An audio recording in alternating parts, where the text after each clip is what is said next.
Another report worth looking at is the Numerical Account Statistics Report. In this case, I've picked a live database to try to give us some extra information on there. I'm going to pick a date of 07/01/03 to 07/15/03, and I'm going to just bring it up to the console. Now, it will now begin collecting all of the data within the accounts to find those accounts that have history in them, search through all of the history that is located on hard disk or in our network if we're going across there, and then we're going to bring up a display. Here we have several things that are worth knowing here. First of all, the total events that were analyzed was 542,000 events, of which 483,396 were autologged and almost 59,000 were exception events.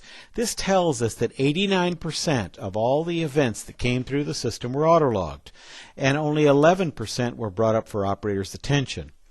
Of those total signals also, we're going to note that 43% of them were open-closing signals, 18% were tests, and a little less than, just a little bit more than 0% were aborts.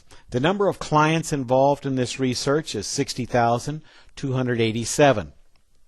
Now, all 60,000 were not necessarily used in the history. In other words, that would be the database size. It may only relate to 25,000 accounts that were actually used as far as extracting the history from that period of time. Over on the right-hand side, we have early openings, which we know that there were 825 early openings, representing less than 1% of the signals. The late openings, there were 94, late 2 opens, 1,261, and so forth. Down at the bottom, there are two different categories of reports. One is the CSAA, or Central Station Alarm Association.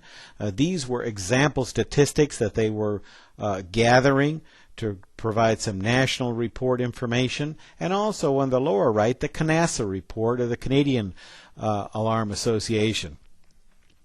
Here on the CANASA, they were interested in how many were open, closing, restoral, cancels, and aborts. 282,000, representing 52%, of the total system, total signals that went through the system. Of that, of the total amount, supervisory signals represented less than 10%. Redundant signals, or extra signals that came in that were completed along with the initial alarm, 14%. Associated events, on tests and sub-tests. These are accounts that were on test and accounts that were sending in tests. So there's two things to look at there. Possible dispatches represented 14,771. A possible dispatch is a signal that comes in that is identified as a possible dispatching signal: burglaries, holdups, duress signals. And then the actual dispatches, there were 3,240, which represent 22% of the total possibles. So of the total signals, if we wanted to look at it that way, 542,000, 14,000, almost 15,000 were possible dispatches, of which we actually dispatched a total of 3,240 times. For CANASA, they not only were interested in PD type dispatches, but they wanted a breakdown for fire department dispatches too. During this time period, there were a possibility of almost 500 fire department dispatches, but actually the fire department was only dispatched 125 times. Also, we have possible PD dispatches, actual PD dispatches. Again, this is a figure reasonably similar to the CSAA report, except the fire alarms were actually pulled out of the dispatch numbers. And also, we have an annualized rate. The annualized rate is the total number of accounts, divided into the total number of signals. So if I have a total dispatches of 14,000, I should expect an annualized rate of 1.3. Now, the important thing to know is we only took 15 days out of the entire year.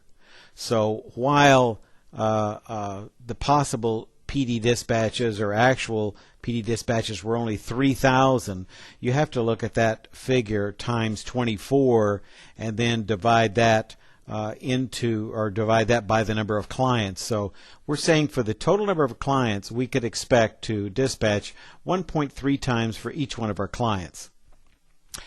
Okay, one more thing to bring to your attention while you're in this screen. We also have help capability, so that wherever you are on this screen, you simply strike the 1 and you're going to get a description of exactly what that field means. So we can move down through there and get that type of explanation wherever you're at. Okay, that concludes our explanation of the account statistical report.